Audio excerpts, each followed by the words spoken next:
Hey there, Seb the Realtor here. Are you a buyer making an offer, but you're worried that the listing agent is going to shop your offer around? Well, guess what? You should be worried. If you want to find out everything there is to know about getting your offer shopped around, you definitely want to watch this video.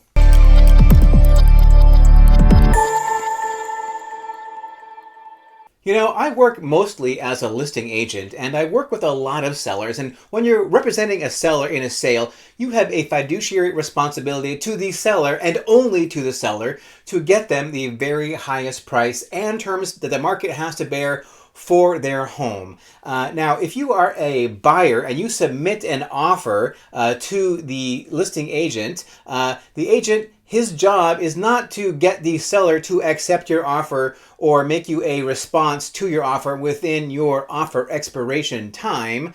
The listing agent's job is to get the seller the best offer, which may or may not be your offer. And in the course of doing so, it may be that the seller, at the advice of the listing agent, holds off on replying to your offer while the listing agent makes sure that there are no other buyers with better offers in the wings. Now, some buyers think that the listing agent has a legal and ethical responsibility not to shop the offer around, but in fact, there could be nothing that is further from the truth. The listing agent absolutely has to get the best buyer out there for the property, and that may or may not be you. Now, some people think that when they give an offer to the listing agent that their offer remains confidential. That is actually not true at all. When you make an offer on a property, guess who owns that offer? The seller owns that offer. Once you make that offer, the seller owns it, and the seller can do anything the seller wants to with it, including shopping the offer around. Now, if you don't want to have your offer shopped around, there is something you can do about it. You could have the seller sign a confidentiality agreement where the seller agrees not to disclose anything about your offer, even its existence, to any other party. Now, these confidentiality agreements, it's a funny thing. I've received about maybe 3 or 4 of these in the last, say, 3 or 4 years.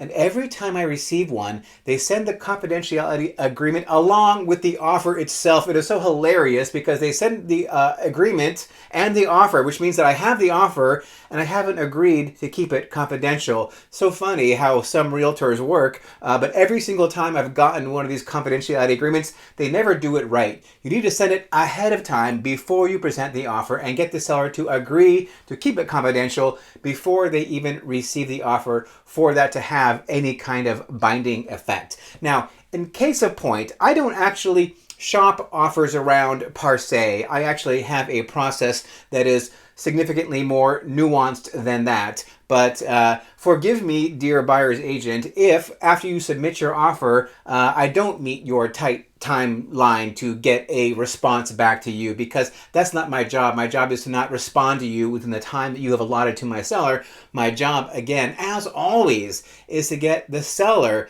the best combination of price and terms that the market has to bear, and that may be your offer or it may not be your offer. It may be that I and the seller feel that we really need to make sure that, this other offer I've told or feel may be coming in 4 hours or 2 days or whatever. I am obligated to be confident when I tell the seller, I think that this is the best offer for you, or these are the best offers available right now. This might be an offer that you want to take, and it will not necessarily be because I shopped the offer around per se, but I have it as maybe more like a reference point as I go and evaluate subsequent offers and talk to other buyers and see who exactly is going to be able to offer my client, the seller, the best combination of price and terms that the market has to bear. So if you are a buyer and you're going to submit an offer, just know that, the listing agent's job, that's what they're supposed to do. If you were the seller,